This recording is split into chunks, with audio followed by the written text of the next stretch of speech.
I'm here with Frank. How you doing today, Frank? You're sniffing something. Can you smell it? Yeah, it's my Joe Malone cologne. What are you smelling? I think I can smell a victory, Laurie. And not just victory, though, because I do want to point out initially, I'm sensing a lot of negativity today as well, I must say. I can't understand why that would be. I really can't. Negativity, Arsenal? Hell no. Look, I get it. But I can understand the frustrations at certain points. Obviously, it's not, the classic Arsenal performance that you'd like to see against a struggling team like Ipswich, a team that we should definitely be handling quite comfortably. But the way I see it, as long as we get the result, I don't care how we do it. I don't mind a 1-0 to the Arsenal. Again, I understand it's Ipswich, but, all that matters to me at the end of the day is the 3 points. We're second in the league. I can't complain. No, I mean, listen, I hear that. I do hear that. I really do. We've won. We're second in the table. There's grounds for optimism in terms of if, it looks like if Liverpool do slip up, we'll be the ones to assume the mantle. Yeah. I certainly hope so anyway. But what would you say to those people? And I'm going to include myself in that because Please do include yourself. I will do. Because listen, I think it's fair to say that before this game started today, and you were one of them. Mm-hmm. When it went round in the room, we said our predictions. People saying 3s, 4s. I think you said 3-0. I said 3-0. Yeah. Right. So okay, yes, we got the win, but that's the bottom line in many respects. What people like myself were expecting to see from Arsenal was not necessarily a 5-star performance, but a performance worthy of a team that's looking to challenge for honours. And I'm going to be honest with you, I didn't see that today. No, absolutely. I completely understand where people are coming from, but expectation is not always going to be reality, and this is the situation that we face today. Ipswich, I think they set up quite well, and I think that's what we expected from Ipswich. We expected, that the low block. We expected them to soak up all the pressure. I think we had something like 76% possession or something like that in the end, which is what we expected. We had opportunities, and yes, we didn't finish all of our opportunities, but we got the win. And I honestly, I can't complain. Like, I understand the frustrations, and I'm probably going to say that a lot because I get it. I really do. But I think you vent your frustrations when you don't pick up the points that you required. We expected to pick up points against Ipswich. We expected to pick up 3 points against Ipswich. We've picked up 3 points against Ipswich. We've got the win. I'm really struggling to see the concern here. Well, I'll tell you what the concern is. Yep. So, for example, next week we go away to Brentford. And Brentford are one of those teams in the Premier League. They're pretty good at home. In fact, I think I'm right in saying they've got one of the best, if not the best, home records in the Premier League, alongside us, to be honest. But, so, we're going to need to up our levels, which I'm sure we will in many regards. But, that being said, it was disappointing that today, with so much possession, we didn't really create too many clear-cut chances. We didn't really work the keeper. We didn't score enough goals. I disagree. We had 5 shots on target, and I think it was 13 shots in total. And I understand, obviously, about clear-cut chances. I think you've got to give credit to Ipswich in a way, in the sense that obviously I think, despite losing the game, I thought they defended quite well. To keep Arsenal from scoring more goals. I think there was a few shots, especially I think that you're looking at the Declan Rice one, for example. That was a beautiful volley from Declan Rice, and I think Ipswich done really well to keep it at 1-0. So you've got to give them credit for that. But I'm just not seeing it. And like I said, I understand what you're saying about obviously Brentford coming up as well, but this is where this Arsenal team will adapt. I think a lot of today might be because of the absence of Bukayo Saka, people say about the lack of creativity.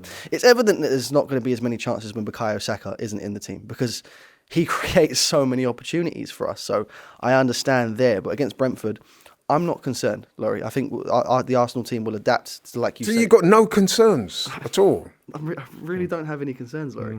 No, listen, I like your optimism, but again, I would say that Ipswich, you're right. Mm-hmm. They came here with a plan, and to be fair to them, they defended well. But I would also put it to you, Frank, that they are second bottom, 2 wins all season, 19th in the table. That's for a reason. It's because they're not a very good team.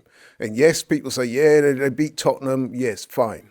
But we know what Tottenham can be like. But what I'm saying, for a team like Arsenal, who got ambitions to win the title, I'm going to be honest and say what I saw today doesn't fill me with a lot of confidence. Now, no doubt you'll come back at me and say, this is a game, we should treat it in isolation. There's 19 more games left or whatever it is. But you know, we have had these conversations in the past this season when we've been talking about, you know, the Everton and the Fulham. Yeah. So what do you say to those fans that are saying there's been too many of those types of performances? I would say I feel like sometimes you have to win ugly, and I feel like that's what we've done today. We've won. We didn't beat Everton or Fulham. Yeah, no, those games absolutely, but this is we're talking about Ipswich today. You know, sometimes you have to win ugly, and to be honest with you, in previous seasons, we might not win a game like this. Obviously, when we're not making the most of our opportunities. 3 or 4 seasons ago, we draw that game. We potentially lose that game, and I think that shows obviously the progress that we've made as a team. You know, fighting for titles and stuff like that. I think that's the way you have to look at it. Sometimes, if you're going to challenge for a league title, you have to win ugly, and I think that's exactly what Arsenal have done today. Okay, yeah, that's a good point. Let's try and be a bit positive. It is Christmas after all. Well, we just had Christmas. Yeah. Players that you thought had a good game today? No, there's quite a few that I can list off today. I think immediately you have to give praise to Miles Lewis-Skelly. What a player he looks like, by the way. And it's probably worth noting every single time he is not a left back, and he is taken to that role so well. And I can understand what Arteta's done there, the way he likes his left back to play. Remember, Miles Lewis-Skelly is originally a defensive midfielder. And obviously with the way that Mikel plays the left back, obviously going into that inverted role and coming into the midfield a little bit, it suits him perfectly. He seems like the exact kind of, you know, fullback that we need in this Arsenal team, and to be that good at such a young age for Miles Lewis-Skelly, I think the sky's the limit. On top of that, obviously you've got to look at his partner on the left hand side that I actually gave my man of the match to, Leandro Trossard. I think some of his delivery was excellent today. Got the assist for the goal. I think for the Gabriel Jesus goal that was ruled offside, there was a beautiful ball that was played there. Fantastic from Leandro Trossard down the left hand side as well. So big praise to that left hand side overall today. And you think that in future weeks we can address the absence of Saka?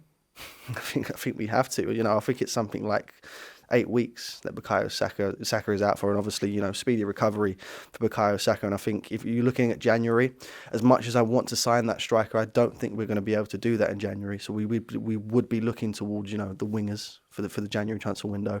If you're looking at realistic signings, I think Tosin just said it there, and Mbeumo might be one. I also think you're looking at the likes of Mohamed Kudus, who's, you know, a struggling West Ham side. West Ham are probably not where they're supposed to be at the moment. And I think if a team like Arsenal comes knocking at the door, especially in January, it's better to jump ship and come to the good side. Although January traditionally is a difficult window, because a couple of those clubs you just mentioned are not in their best form, or certainly West Ham aren't. So will they let go one of their better players? It's not always likely, is it? No, I understand that, but I feel like there's only so much they can do to hold on to the players, especially when, you know, they're right down there in the bottom of the table. I think they're that 13th, something like that. It's not where they should be, and ultimately it gets to a point where the players start to get concerned about the position of the club. And if, like I said, if there's a team like Arsenal that comes, if you're Mohamed Kudus, Arsenal come and bid, you know, we're fighting for the title, yet alone Champions League. You're not going to say no to that kind of opportunity, and it's an even better opportunity for him, given that Bukayo Saka's out for as long as he is, to come in, start immediately, and, you know, the sky's the limit from there. And just finally, let's end with for you giving a positive note to the fans as we go into the new year. Tell us what you think of our title chances in the coming months. Well, obviously, you know how positive I am. I don't want to say it's over at this point, as you know, I understand it's unlikely. I get that, but we're in a different scenario this season. We always talked about when we was, you know, for the last 2 seasons, we've been top going into the new year.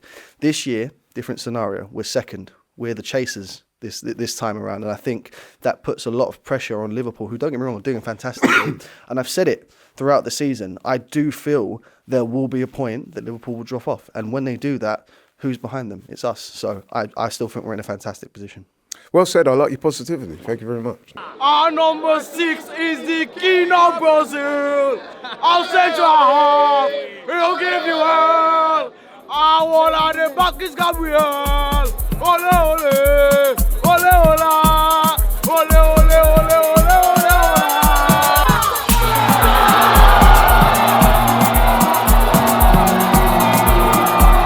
It's 4-1, you know. It's 4-1. Jesus, Martinelli, Harvard, goal. We're gonna win the league, you know. You're gonna score,